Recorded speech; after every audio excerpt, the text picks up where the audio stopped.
What is good, YouTube? Quinn Wade basketball analysis coming to y'all on Analysis Playground on YouTube and on my website. We're going to talk about the Atlanta Hawks defeating the Milwaukee Bucks again. They have lost to them for the second time this season, making the Bucks no longer the number one team in the NBA anymore. Is now my Boston Celtics, which I'm happy about. Even though I live and was born and raised in Milwaukee, Wisconsin, I still currently live in Milwaukee, Wisconsin. I am Wisconsin finest. Got everybody talking about analysis on commercials and around the world because of this channel. But I do want to say I am disappointed in the Bucks. No Chris Middleton again. No Drew Holiday again. But Grayson Allen did return. We're gonna talk about the Bucks first because this is a game that it does matter to me just because the Bucks are showing signs that they have trouble containing the Atlanta Hawks. It just looked like a bad stylistic matchup, and the playoffs are all about matchups. And the way these teams are seeded, the Hawks are going to be a first or a second round matchup for the Bucks, and this is a good test for the Bucks because they have to play 4 games. And since the Hawks are already won 2 of them, one without Trae Young and one with Trae Young, one with Drew Holiday and one without Drew Holiday, no Middleton at all, kind of make you wonder how is this team really going to play since they missed a key part of their team, which is Chris Middleton, for a long period of time. And even though this team still made this game competitive, they ended up losing this game pretty decisively as this game never was close. In the first quarter, the Hawks outscored them 29-24. In the second quarter, they outscored them 34-26. In the third quarter, 31-30. In the fourth quarter, 27-26. So the Bucks never won a quarter in this entire game, trailing the entire game, and never could really make a real run at winning this game. Even though Giannis came back in because he felt like they had a shot, the game quickly was over because DeJounte Murray has been a bad matchup for them too. And I really do wonder what are they going to do in a 7-game series when it's Mike Budenholzer versus Nate McMillan match up well. Giannis, John Collins, Clint Capella, Brook Lopez, DeJounte and Trae Young versus Drew Holiday, Grayson, and Middleton, and then you also still have DeAndre Hunter. So this is an interesting matchup defensively and offensively, and I think the Hawks just got a little bit more firepower because they have the ability to knock down threes, even though they haven't shot the 3-ball well this series of these two teams going against each other and during out the season. They shot 20% for a three this game, 6 of 29 for the Hawks. 6 of 29 for the Bucks, 41% from the field and 78% from the free throw line. This is a bad offensive game by the Bucks, and a lot of these threes was wide open. It's not really a reason why they missed them, but the Bucks don't have knockdown 3-point shooters. They have guys that's capable of making knockdown 3-point shots throughout a game, throughout a series, in spot minutes and spot times, but not throughout the entire run. They're not a team that can shoot threes consistently throughout the entire game. They just do it when they need to. And I think that's a problem that the Bucks always had. Even though they still remain champions in 2021, it's something that they should consider upgrading or maybe wait until Chris Middleton comes back, Pat Connaughton comes back, and see if they can bring that back. But with the injuries that they have, going to affect their shooting, so it might take time for even them to get acclimated with their jump shots again. Giannis, 27 points, 6 personal fouls. He fouled out of the game tonight. -13 and plus minus. 8 turnovers too. He also had 1 steal, 4 assists, 8 rebounds. He was 11 for 18 from the free throw line. Great free throw shooting for Giannis. Couldn't make a 3 tonight, 0 of 3, 8 of 21 from the field. Shot terrible from the field. I feel like Capella and Collins and Hunter really does a good job double teaming, trapping, and rotating to help keep Giannis out of the paint. And Giannis is a little predictable. He's going to go to the basket. He don't want to shoot the mid-range, don't want to shoot the 3. So it's kind of easy to load up on him. We've seen Phoenix and teams like the Toronto Raptors have success loading up on Giannis when they have an athletic center or a mobile center like Marc Gasol or Clint Capella or John Collins that's physical enough to stay with them and also send another defender to keep them out of the paint. Brook Lopez, 33 minutes, 3 of 8 from the field, 0 of 4 from 3, 6 of 7 from the free throw line, 5 rebounds, 1 assist, 1 turnover, 2 personal fouls, -3 and plus minus, 12 points. Javon Carter had a solid game, 12 points, 4 of 11 from the field, 0 of 3 from three-point line. He didn't make a three, just like Brook Lopez or Giannis or Grayson Allen didn't even make a three tonight. 4 of 4 from the free throw line, 3 rebounds, 6 assists, 2 steals, 1 block, 1 turnover, 4 personal fouls, a -8 and plus minus for Javon Carter. Grayson Allen was a no-show basically.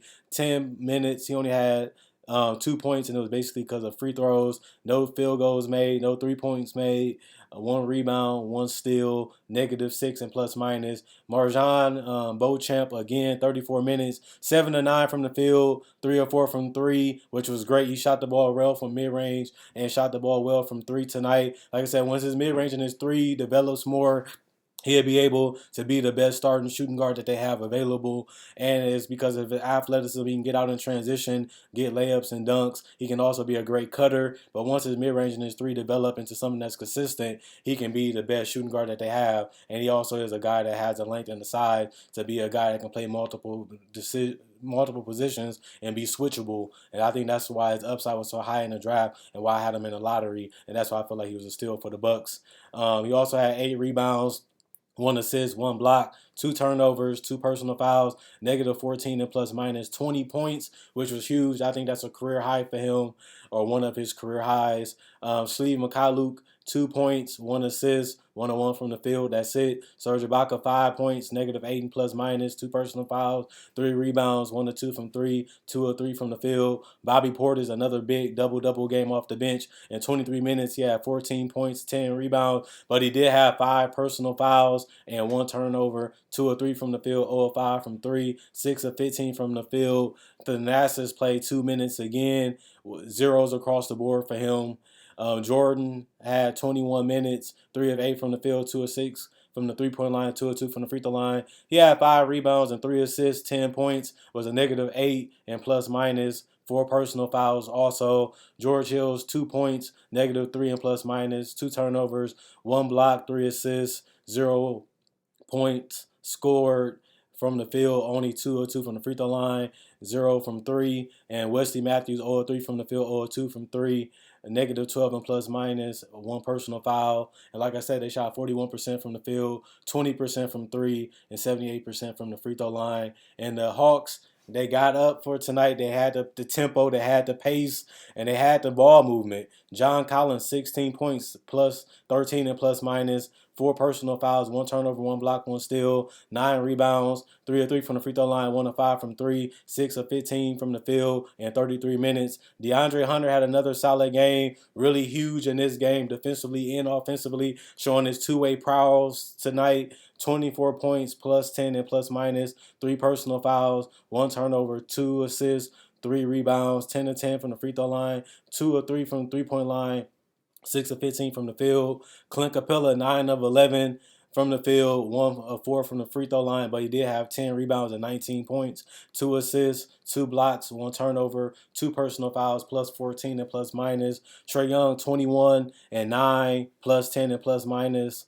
1 a steal, 5 of 5 from the free throw line, 2 of 5 from three, 7 of 19 from the field. DeJounte Murray, 19 points, plus 6 and plus minus, 1 turnover, 5 assists, 8 rebounds, 6 of 7 from the free throw line, 1 of 4 from three, 6 of 14 from the field. Onyeka Okongwu, 6 points, 1 block, 1 assist, 5 rebounds, 5 personal fouls. That's why he didn't play 20-some minutes, 3 of 5 from the field. Martin, 0 points, plus 1. Didn't do much else. AJ Griffin, 7 points, -1 and plus minus, 1 personal foul, 2 turnovers, 1 assist, 2 rebounds, 3 of 6 from the field. James Johnson, 2 of 2 from the field, 5 points, plus 2 and plus minus, 3 personal fouls, 1 turnover, 1 steal, 1 assist, 2 rebounds. Aaron Holiday, 3 rebounds, 2 assists, 1 steal, 4 points, plus 18 and plus minus, 3 personal fouls, 2 of 5 from the field. And Jared Culver and Cruz GC didn't do anything, but they were still +1 because defense. Frank Kaminsky and Justin Howard didn't play, coach's decision, but ultimately they ended up winning 47% from the field, 35 from three, 86% from the free throw line. Just played the right way, played team basketball, played their game, pick and roll, hit the guy that's open with DeJounte Murray and Trae Young swapping the ball and just attacking the basket with floaters, layups, and trying to make threes. They ended up shooting a total set of 23s tonight, and they only had 9 turnovers. The Hawks are usually a high turnover team. They didn't turn over the ball that much compared to the Bucks, who had 15, and the Bucks also had 26 personal fouls, which was a lot compared to what the Bucks usually have. And they actually just out executed, outsmarted, and just out tempoed the Bucks and got easier shots throughout the entire game, and that's why they never led, and that's why they trailed the entire game, and that's why the Hawks was able to outduel them tonight. But other than that, Quinn Wade Basketball Analysis. Hope I can see you guys tomorrow. Like the video, share. Sharing and liking helps this channel grow. Also, check out my podcast. If you don't like the video version, podcast will be in the description too. Also, like on Facebook, that will be in the description below too. And also, thanks for the love. Thanks for the continued support. Quinn Wade Basketball Analysis signing out on analysisplayground.com. See you guys tomorrow.